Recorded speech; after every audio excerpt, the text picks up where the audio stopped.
Bonjour, voici quelques éléments de notre voyage à Düsseldorf et un premier arrêt en Luxembourg pour déjeuner dans une friterie belge.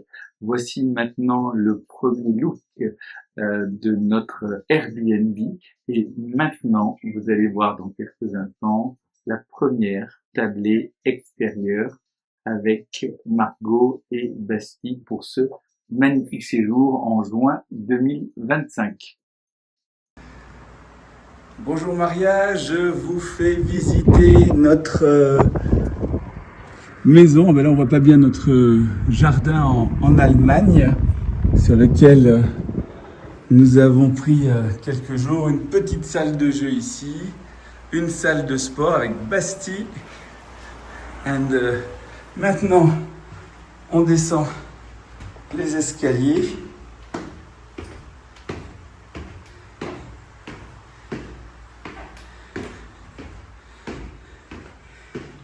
Ici, l'étage des chambres avec la suite parentale. Bon, je ne vous fais pas visiter la salle de bain et voici donc l'arrière-cour. Nous sommes dans la ville de Kaiserswerth et on va maintenant descendre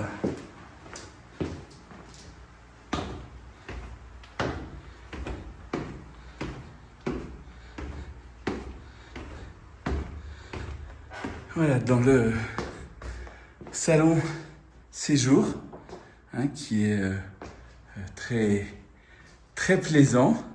Notre cuisine, on a fait un bon repas en famille hier. Le quartier, donc des maisons mitoyennes. On a encore un étage en bas, mais ce sont la laverie, la buanderie, la toilette pour les invités et ici, comme vous le voyez, un petit jardin. Enfin, il fait vraiment très très chaud aujourd'hui. Et voici là-haut la chambre de Margot et Bastille. Voilà. Je viens de terminer une belle séance de sport. Allez, bonne journée Maria. Voilà, après une bonne séance de sport, rien de tel qu'une bière BVB, Borussia Sport Dortmund. Et ensuite, nous avons décidé de partir nous promener en ville à Düsseldorf grâce au magnifique système de tramway à proximité. Il faisait vraiment très très chaud et c'était le jour de l'anniversaire de Margot, donc une très belle journée pour nous. Coucou, c'est l'anniversaire de Margot qui dit un petit bonjour. Coucou, j'espère que vous allez bien, il fait très chaud ici, je transpire beaucoup. Voilà. Passez une bonne journée, gros bisous, Ciao. Au revoir. Et maintenant, nous sommes dans Düsseldorf, sur les quais du Rhin, et nous profitons d'une fête liée à la nourriture italienne. Et on a commencé par des délicieux spritz et limoncello glacé. Il faisait encore une fois une très grande canicule et vraiment très chaud. Toujours une journée magnifique. Là, on prend un petit apéritif au marché italien et il fait 34 degrés, donc très chaud. On le voit bien ici. Et donc nous sommes à Düsseldorf. Je vous présente la vue dans un petit instant.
Pas facile de traverser à Düsseldorf avec tous les vélos. Je suis du bon côté là.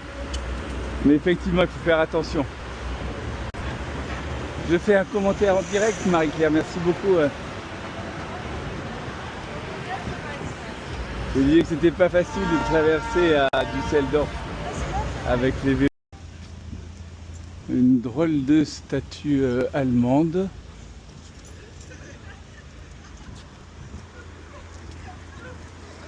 Et des gens très joyeux devant nous. Ici tout en haut, des amoureux encore sur un panneau publicitaire. C'est une des spécificités de Düsseldorf. Et puis là on rentre dans le métro.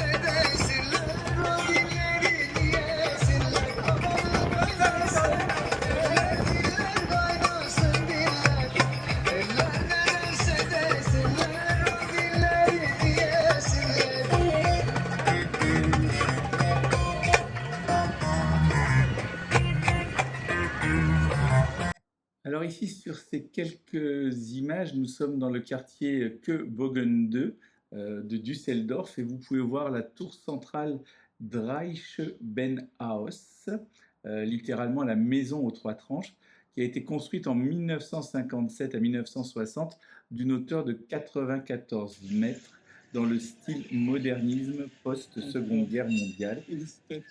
Le bâtiment blanc à droite est le Schauspielhaus Düsseldorfer, construit par l'architecte Bernhard Pfau, inauguré en 1970 dans un style organique et moderniste.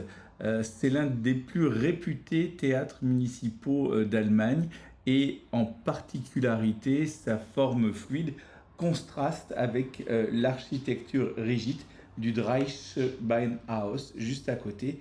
C'est un symbole culturel majeur de la ville de Düsseldorf. Enfin, au premier plan, ici, c'est l'espace vert et la rampe Köbogen 2, conçu par Ingenhoven Architects, inauguré en 2020. C'est la plus grande façade végétalisée d'Europe. Il fait partie du projet de redéveloppement urbain du centre de Düsseldorf. Il relie l'espace entre le Hofgarten et la ville moderne. La zone visible sur la photo est très prisée pour les poses en plein air, notamment en été. J'essaierai sur une prochaine photo de vous photographier cette immense façade végétalisée. Encore une statue, un photographe cette fois-ci.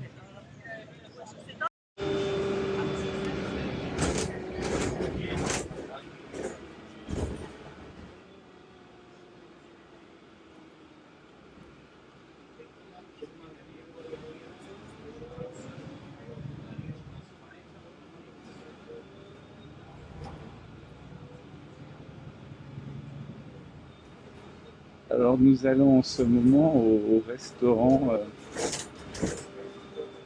120 secondes je crois Et donc c'était un restaurant napolitain pour l'anniversaire de Margot. Et dans ce restaurant, on cuit les pizzas comme à Naples en 120 secondes.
J'ai fait mon film pizza.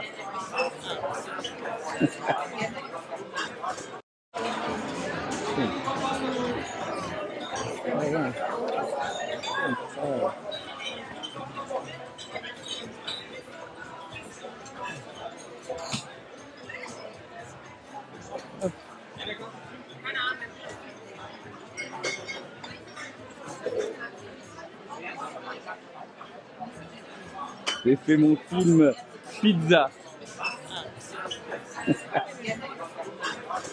Nous sommes maintenant dans le quartier Medienhafen. C'est un quartier branché pour manger dans des restaurants design ou boire un verre sur le port.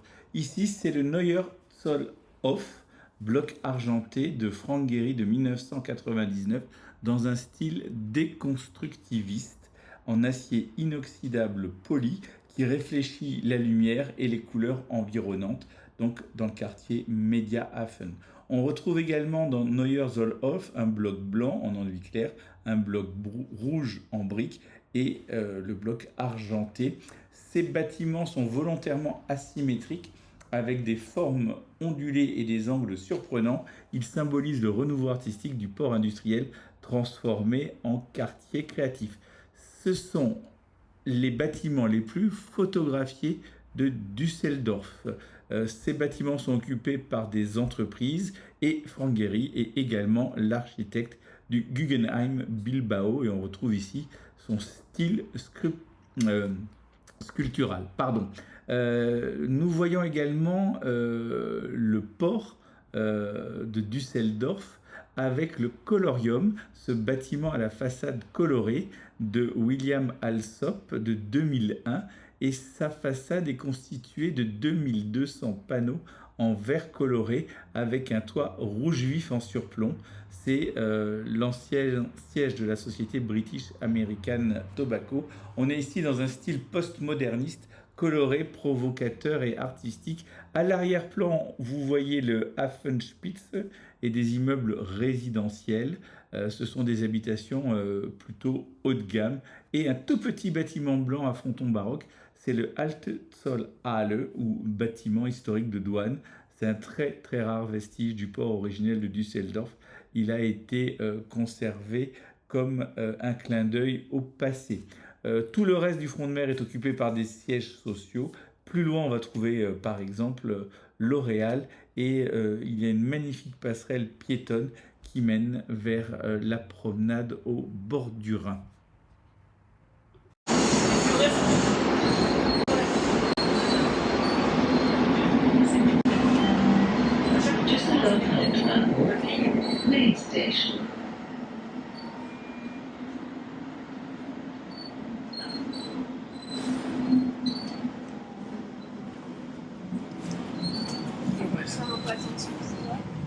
Arrivé.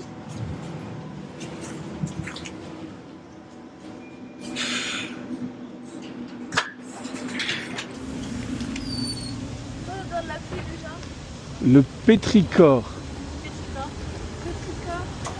Oui. Waouh, c'est impressionnant là, la vitesse. Oui. Le pétrichor, mais c'est moins que tout à l'heure. Hein.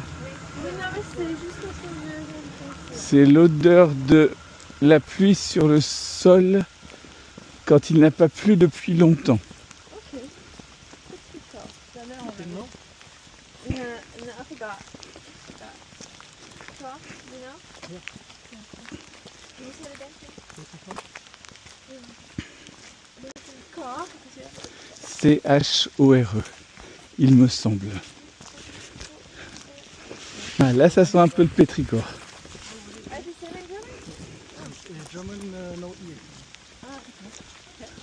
Pétrichor? Also? Okay. We learned that word. I got bit by a mosquito on my leg. I was not supposed to rescue it. Ah, wir haben eine sehr frische Nacht.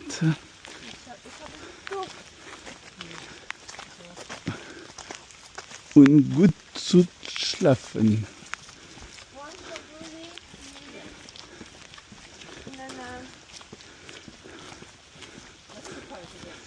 Sie wollen Horror-Movie sehen.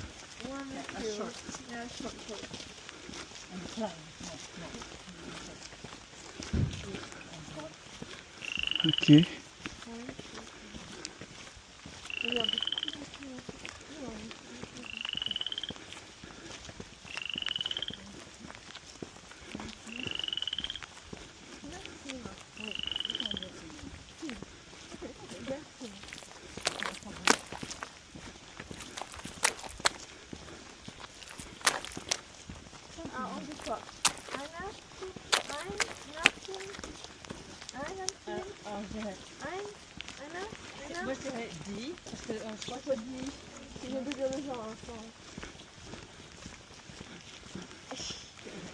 Ich höre unten. Les mots étrangers, c'est toujours la même chose. Non. Pas dit restaurant. Non. Je veux dire non. Der Film. Ah, ok. Et c'est des restaurants? Non. Das Restaurant. Ok. J'avais appris que les mots étrangers, je juste. De toute façon, c'est Das. Mais C'est der Film. Ouais. So, einem. Non. Einem. Et maintenant, je vous présente le quartier Kaiserswerth au nord de Düsseldorf. Ce lieu charmant et historique est très différent du centre-ville moderne ou du Medienhafen. Il conserve son caractère villageois avec des bâtiments en briques, des ruelles pavées et des places paisibles. Nous sommes ici à Clemensplatz, à Kaiserswerth, et je suis allé acheter des éléments pour notre petit déjeuner. La statue au centre de la fontaine représente Saint Soutbertus, évangélisateur du Rhin inférieur, auquel la basilique du quartier est dédiée. Le bâtiment en briques rouges avec l'horloge bleue et la façade gothique modernisée est typique de l'architecture néo-traditionnelle allemande des années 70-80. Quelques éléments facilement typiques allemands, ce sont ces bâtiments à colombages que l'on voit régulièrement. Plus tard, nous verrons dans notre visite les ruines du Kaiserplatz, le palais impérial de l'empereur Barberousse. Dans la salle Yves Klein.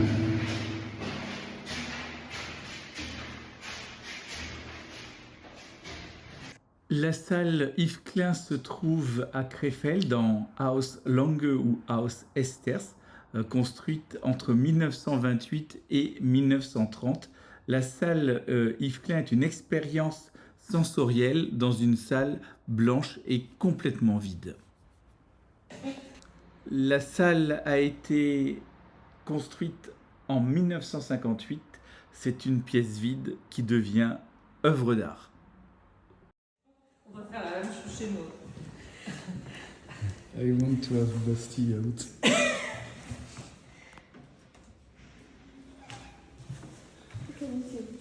Ça vaut la peine, franchement, c'est une expérience.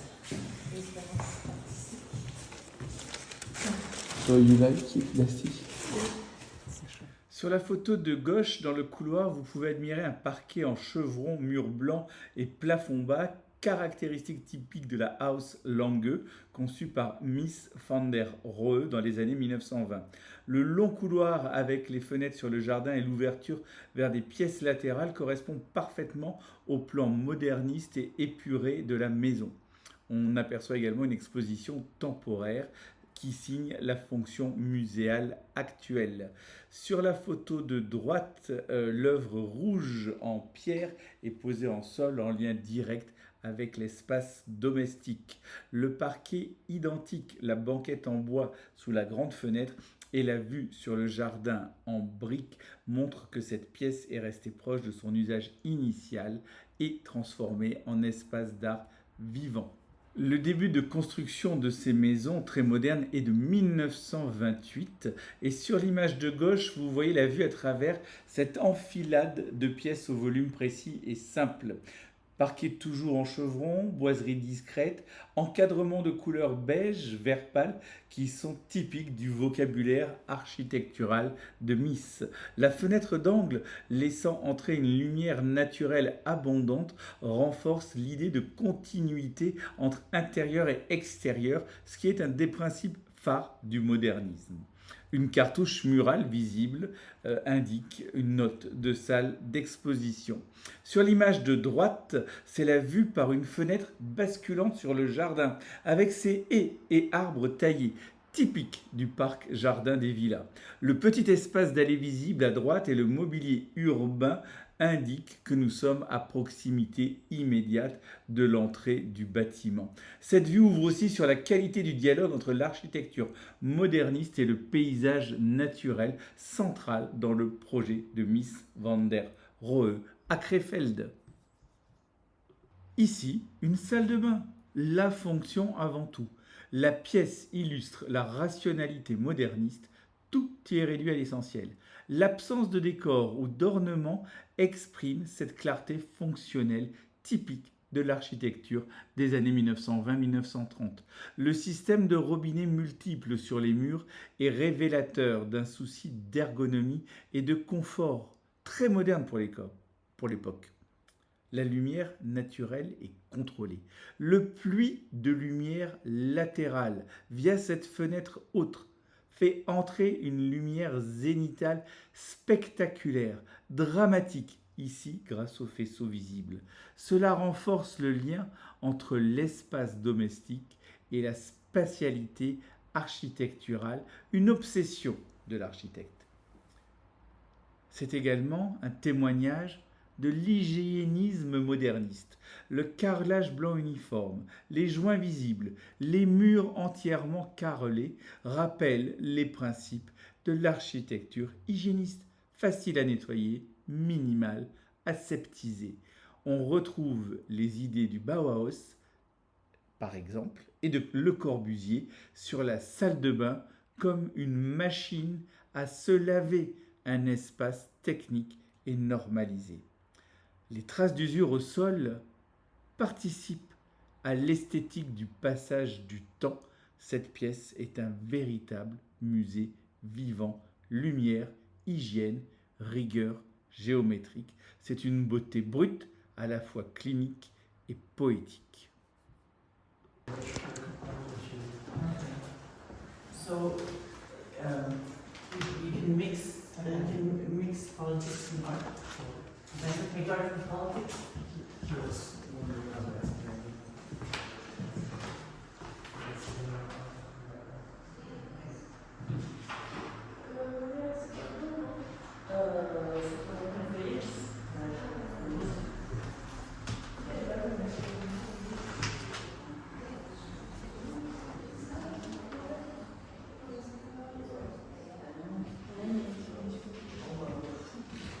Ici maintenant, une installation immersive dans une pièce reconstituée en chambre noire photographique dans House Lange. Cette œuvre est à la croisée de l'art contemporain, de l'art mémoire photographique et de la scénographie immersive. L'installation transforme une pièce en labo photo analogique, baignée dans une lumière rouge inactinique, typique des chambres de développement argentique. La lampe rouge crée une atmosphère presque théâtrale associée au processus photographique traditionnel. Les photos éparpillées sur le plan de travail, portraits, fragments de corps, images floues ou fantomatiques, sont issues d'archives personnelles. La corde à linge avec les tirages suspendus renforce l'idée de travail en cours de mémoire en formation. Le matériel photo analogique, avec un agrandisseur, un bac de révélateur, recrée avec réalisme un univers de l'artisanat de l'image. Cette œuvre est une installation narrative. C'est un lieu de mémoire intime et sensorielle exposant le processus de développement. Elle interroge la fabrication des images, mais aussi la construction de la mémoire et la construction de l'identité. Le choix du noir et rouge, la lumière tamisée, la matérialité du papier photo confère à la pièce une dimension presque rituelle. Ici, l'image n'est pas encore achevée, elle flotte suspendue entre le chimique et le symbolique. L'espace du laboratoire devient celui de la pensée visuelle, où souvenirs, fragments d'histoire et reflets du passé prennent sous la lumière la forme d'un instant présent recréé. Toutefois, les images pouvant paraître choquantes avec nudité ont été floutées. Il est donc nécessaire pour l'immersion complète de vous rendre à Auslang, à Krefeld. Ici, tout semble suspendu entre fonctionnalité rigoureuse et poésie silencieuse. La baignoire, encastrée dans des murs de faïence d'un blanc légèrement jauni par le temps, devient un objet sculptural. Les lignes sont nettes, les volumes simples, et pourtant l'ensemble dégage une atmosphère presque sacrée. Ce n'est plus une simple salle de bain, mais un espace méditatif où le corps est invité à exister dans un rapport direct à l'architecture, dépouillée, calme, précis. La lumière qui filtre depuis la fenêtre ou le vasistas transforme la blancheur des carreaux en un théâtre discret du quotidien où chaque détail, poignée, robinet, ombre, devient un geste architectural. Cette salle de bain reflète l'idéal hygiéniste du XXe siècle. Elle conserve l'empreinte d'un usage où l'architecture portait encore en elle les gestes passés. C'est un espace de mémoire silencieux conservé dans le marbre froid de la modernité. À gauche, maintenant, une esthétique domestique avec un détail du rideau, image d'une extrême sobriété et d'une richesse sensorielle surprenante. Le voile blanc et le rideau rouge dialoguent avec la lumière naturelle, créant une scène presque cinématographique. Ici, la maison devient théâtre. Le motif vertical des plis accentue l'idée d'ordre et de verticalité chère à Mise, mais le choix du textile et de la couleur évoque une sensibilité plus domestique, plus sensible, où la lumière filtre, tamise, protège. Sur l'image de droite, un salon déconcertant aux motifs floraux en relief et au parquet à caissons évoque un passé suspendu entre préservation historique et transformation muséale. Le papier peint semble contredire les principes modernistes de Mise, et pourtant il compose ici une stratification de l'histoire architecturale, entre héritage bourgeois, appropriation familiale et regard contemporain. L'espace vide, le silence de la pièce, l'ouverture vers une salle aux murs roses visible au fond, tout cela confère à l'image une tension entre souvenir et attente. Presque une image de David Lynch. On ne sait plus si l'on visite une œuvre, un décor ou un rêve. Ces pièces, bien qu'épurées, ne sont pas neutres. Elle porte les traces de vie passée et de goûts superposés de strates historiques. Mies van der Rohe voulait des volumes clairs et ouverts, et la maison a aussi été habitée, investie, décorée. Ce qui subsiste ici, c'est l'émotion du lieu entre tension géométrique et intimité ordinaire. Sur cette nouvelle image de gauche, rideaux et embrasses dorées, c'est un geste d'apparat dans un espace moderniste. L'embrasse dorée rococo et bombée retient un tissu aux motifs brodés, aux arabesques symétriques.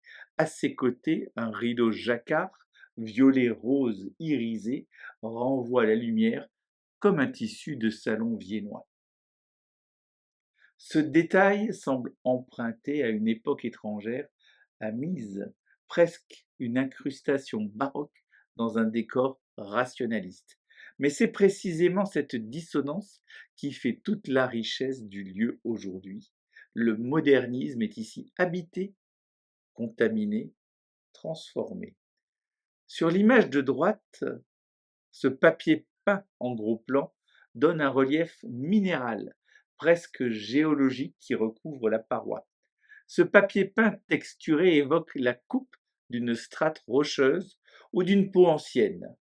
Dans le champ, on perçoit que l'ensemble de la pièce est recouvert de ce même motif, créant un effet d'enveloppement, un effet de cocon.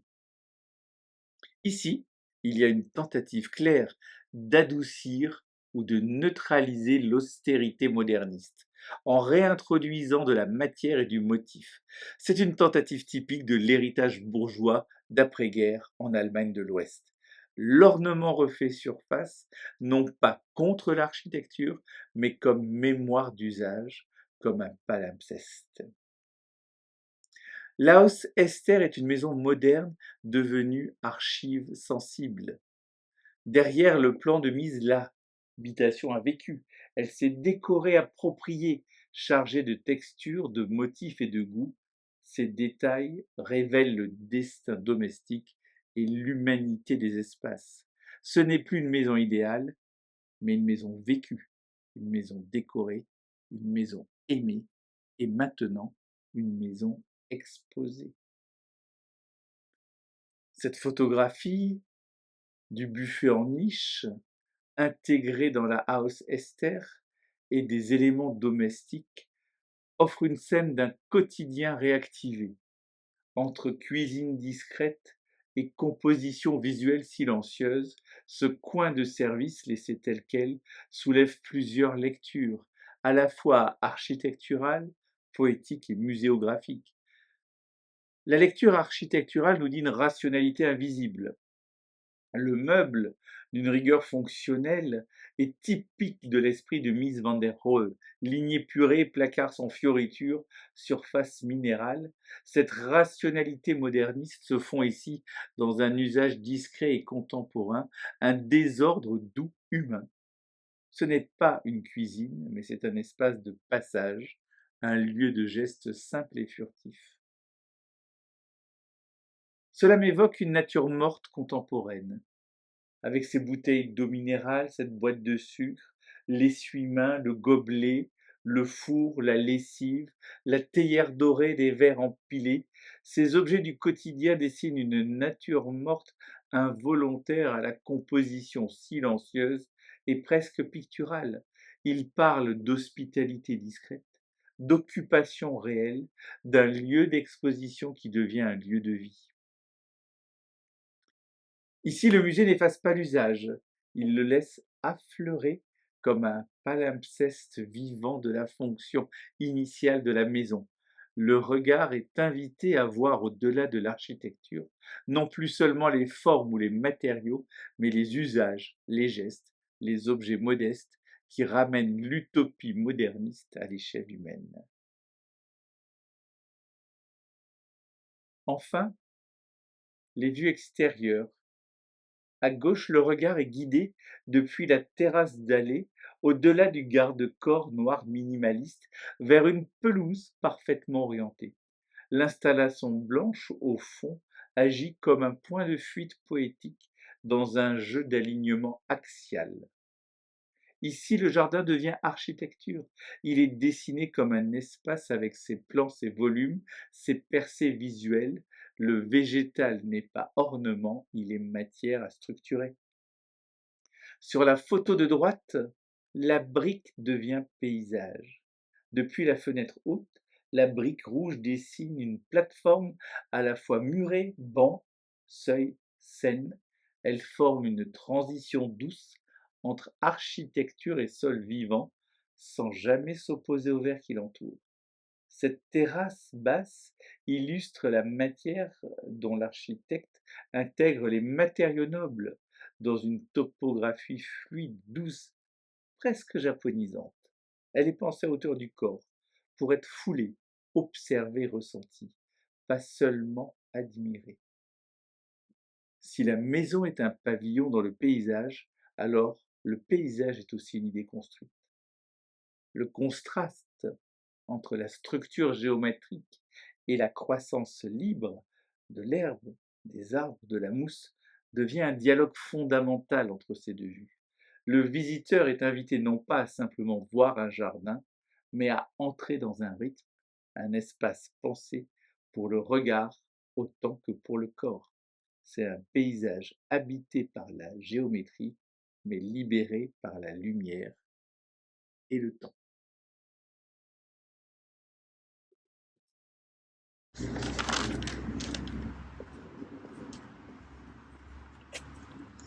Nous sommes dans une maison Bauhaus de 1920 dans la ville de Krefeld que nous avons visitée.